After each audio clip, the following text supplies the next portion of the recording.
Coucou à tous, j'espère que vous vous portez bien, enfin vous et votre famille, voilà, et que tout va bien de votre côté. Je vous retrouve aujourd'hui pour faire un petit point en fait sur l'épargne que j'ai mis de côté début août. En fait, moi, il y a deux moments dans le mois où j'épargne. Il y a une partie de mon épargne que j'essaie de placer en début de mois, et puis il y a une partie que je mets en fin de mois. Tout simplement parce que nous, en fait, on n'a pas un salaire qui tombe le premier du mois. On a des loyers. Le premier loyer tombe le premier et le dernier 31. Donc, on a les allocations également, le salaire de mon mari. Enfin, ça s'étale tout le mois. Donc, je ne peux pas, en fait, au premier du mois, mettre toutes mes épargnes de côté. Donc, je le fais en deux temps. C'est pas grave. Moi, j'adore cette partie-là où je mets de l'argent de côté. Et c'est les vidéos que je préfère, les partager avec vous, les vidéos où je fais un petit point en fait sur ce qui s'est passé au niveau de mes épargnes. Voilà, alors désolée pour la luminosité, mais il fait très très chaud. Comme je vous ai expliqué, je suis en fin de grossesse, donc j'essaie un petit peu de m'avancer, de faire des vidéos. Il y a des vidéos que je peux anticiper, donc j'essaie de les filmer et je fais au mieux. Là, il fait super chaud chez nous. Je suis obligée d'avoir les volets clos.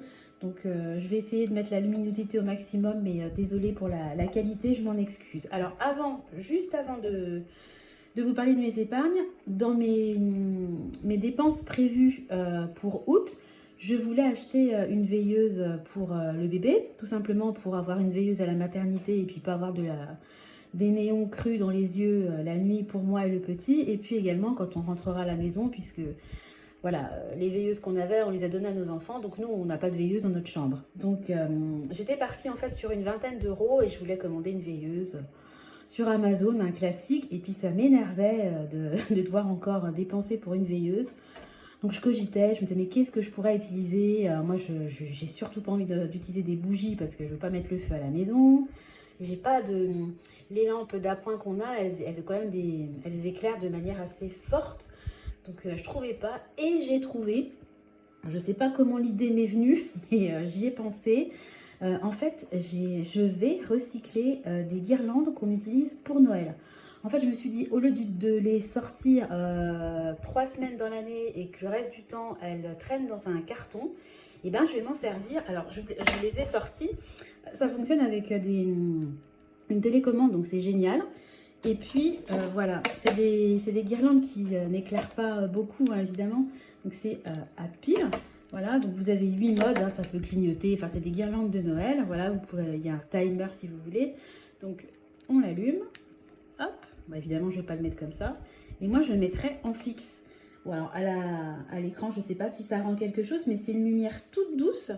Voilà, le fil, il est hyper long, donc je vais pouvoir le dérouler pas loin de la table à langer, etc.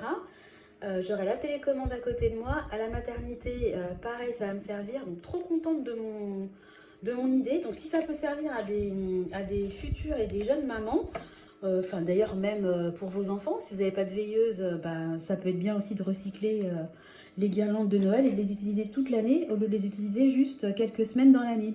Voilà, donc je voulais partager avec vous l'idée qui m'est venue. Enfin, encore une fois, je ne sais toujours pas comment. Voilà, donc au niveau des épargnes. Alors moi j'ai des épargnes qui sont récurrentes. Tous les mois je verse un montant bien défini. Donc là je ne reviens pas dessus parce que voilà, il n'y a rien qui bouge, c'est du fixe. Donc j'ai des épargnes mensuelles qui sont faites automatiquement ou alors manuellement, mais de manière automatique et avec toujours le même montant. Donc pour ça, j'ai l'épargne voiture, l'épargne appartement, l'épargne pour rembourser nos emprunts immobiliers, les épargnes des enfants, et puis les épargnes pour les vacances. Alors moi, j'épargne pour 2023, 2024. 2025, c'est fait puisque ça sera le renouvellement de nos vœux et que le budget est déjà bouclé.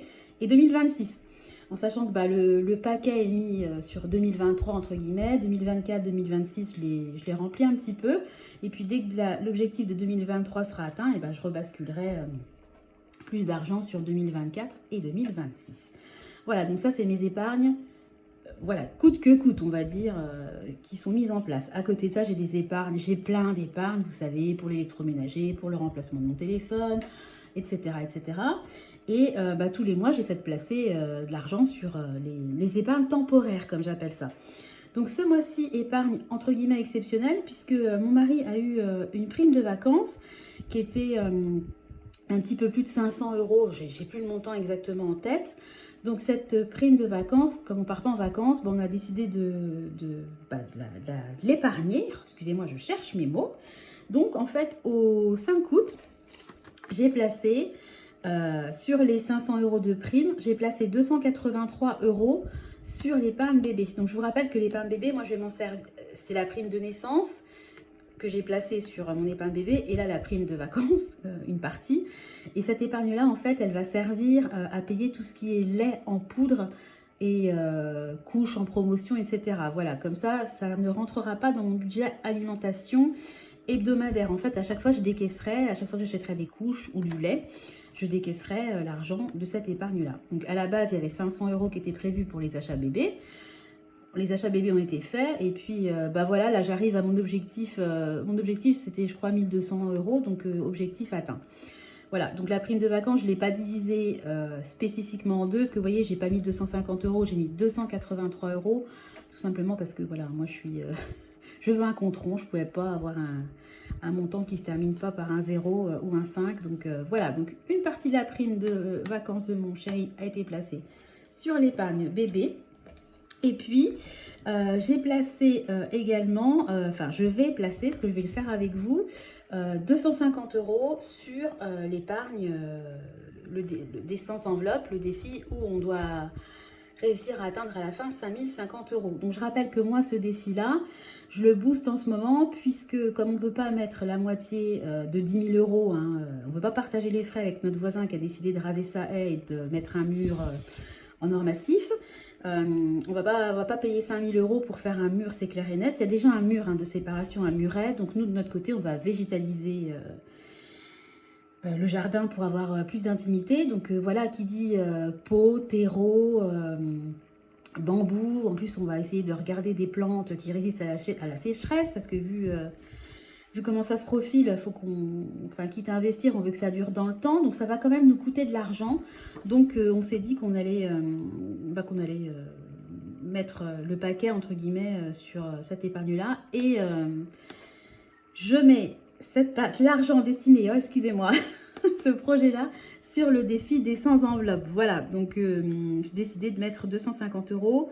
Le problème étant, c'est que je n'ai pas ma calculatrice. Donc là, de tête, ça va être compliqué. Alors, on va essayer. Alors, on va mettre 50. Voilà. Plus 60, ça va faire 110. Plus 70, ça va faire 180. 180, je vais mettre 40. Comme ça, on va aller à 220. Je vais mettre 20. Comme ça, on va aller à 240. Et puis, je vais mettre le 9 et le 1 pour faire 10. Et on va aller à 250. J'espère que je ne me suis pas trompée, parce que là, je l'ai vraiment fait en direct. Donc, je vais être à 9, 7 et 6. Voilà, je mettrai au propre tout à l'heure. Voilà, donc avec les 250 euros de la prime de vacances de mon mari, on est à 697 euros. Je pense qu'on est quand même vraiment pas mal, hein, parce que 697 euros pour acheter, enfin pour végétaliser, voilà, les pots ça coûte cher, les plantes ça coûte cher, mais avec quasiment 700 euros, on a quand même bien progressé sur ce défi-là. Donc je pense que les pots, s'il y a des promos au mois de septembre, vous savez, à la fin de saison, souvent il y a des promos sur les pots, etc. Je les achèterai.